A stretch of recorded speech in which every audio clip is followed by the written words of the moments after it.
Hi everyone, hope you're all safe and well. Just following the letter that we sent home yesterday, we thought it'd be a good idea if we could show you a video of what the school would look like, so that if you do choose to send your child back to school, the children are clear on what the expectations are.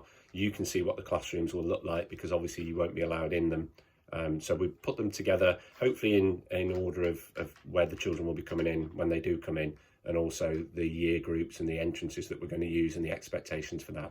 So here it is. So children that are coming in for reception will walk down the normal way that we would come in, which is down through the early years entrance. We will have marked out 2 metre distances for parents to wait the other side. For this case, because we can't socially distance and drop children off at the gate, parents will come through this gate just to a little bit further inside, and then we'll exit through our double gates here. So there'll be a system where you come through, out into the middle of the car park, and then up the centre of the car park as well, off to the grounds. Once the children are in, they will actually come straight through, and their teachers will be waiting for them on the playground. So they'll come through, so you'll be able to see the teachers waiting, and the children will be able to see the teachers, but you'll walk through and they will stand in their pods, which we will obviously allocate and let you know, at their markers that will be on the playground for them, and their teacher will be waiting at the front of the line, ready to gather them all in. Once the pods are complete, a pod at a time, based on which room they'll be. So if you're in Miss Marshall's room, they will go first. The teacher will walk the children back round the normal way and into their classrooms, which you'll see in a minute, and then into their learning.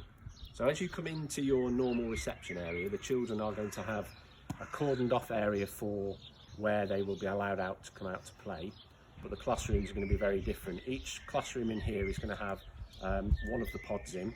The children will have equipment that they can play with outside, but it will be individuals playing with that equipment as we go through. So we're going to go through and to have a look at one of the desks and one of the classrooms with Mrs. Heath.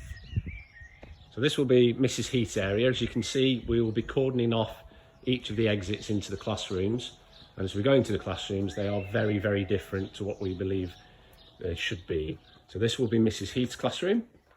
As you can see, the desks are set out 2 metres apart, and each child will have a chair of their own. There'll be equipment on each of the desks that the child can use to try and keep them as safe as we possibly can from there. All the resources that we would normally be able to have, the children won't be able to use as shared resources, because we need to keep these away from them through the government guidance, and obviously a very, very different place to what we normally have for our children. So the teacher will be teaching from the board as much as possible, and then as we go through, the teacher obviously will try and keep the children as safe as we can at their desk. But as you can see from what we would normally see in Mrs. Heath's room, it's a very, very different situation that we would have. So we're on to our playground. Obviously we're very lucky with the amount of grounds that we've got to be able to get the children out, and we will have the children out as much as we possibly can, but obviously we can't mix the pods in terms of the children that are there. The other unfortunate thing following the guidance is that any playground equipment that is on will have to all be fenced off, because we can't share the resources that the children would normally have, including the large climbing frame that's down on the main playground. So the children will be able to come out, but they won't be able to use the outdoor equipment that they normally would use. So our year 1s and year 6s will line up along the side of the fence going down towards the community centre, obviously 2 metres apart if you can, parents. We'll open the school gates for the children, and then the children will make their way over to where their school teacher or pod leader is actually. So as they come out over here, you will know your pod leaders as soon as we've confirmed the numbers, and then I can start logistically looking at that. But the cones will be out, or there'll be markers on the ground 2 metres apart.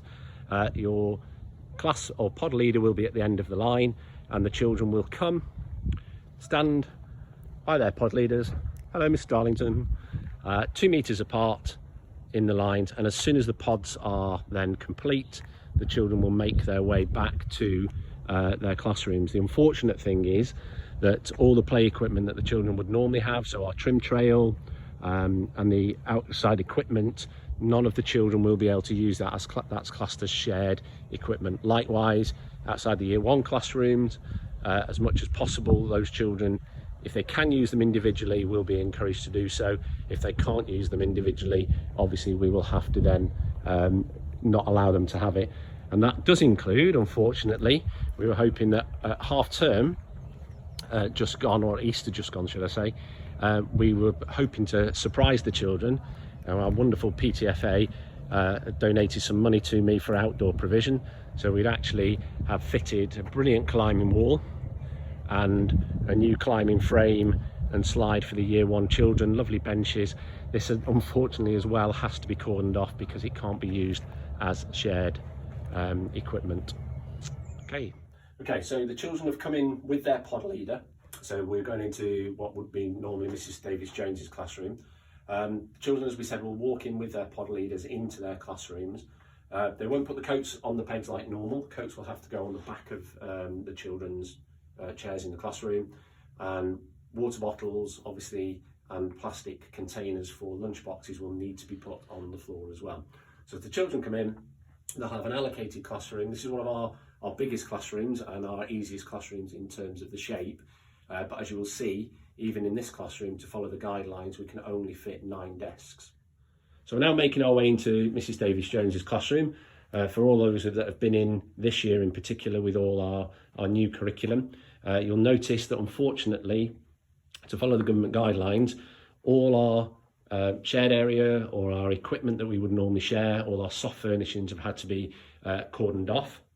And then, as you see, the children will come into their classrooms.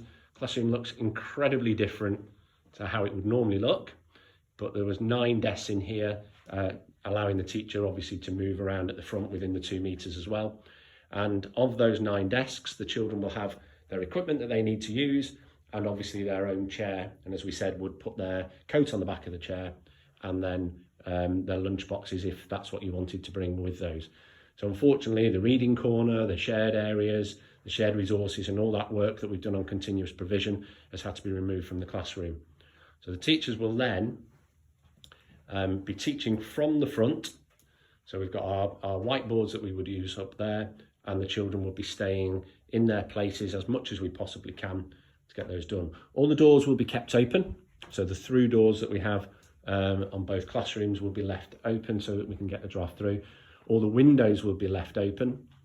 And obviously we would try and teach as much as we possibly can outside.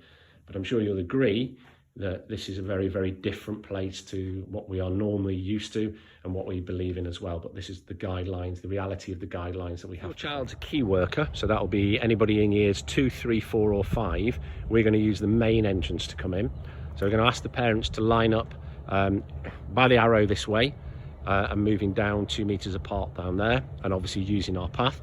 So if you're a key worker, you'll make your way down the path. We can obviously use this as part of our waiting area and to the main entrance. Now, once you get to the main entrance, parents, we're going to ask that you leave your child here. There will be a member of staff, Mrs Darlington again, by there guiding the children. The children will then go into the hall and they will be allocated a waiting area in the hall with their pod leader before they're taken off to the classrooms.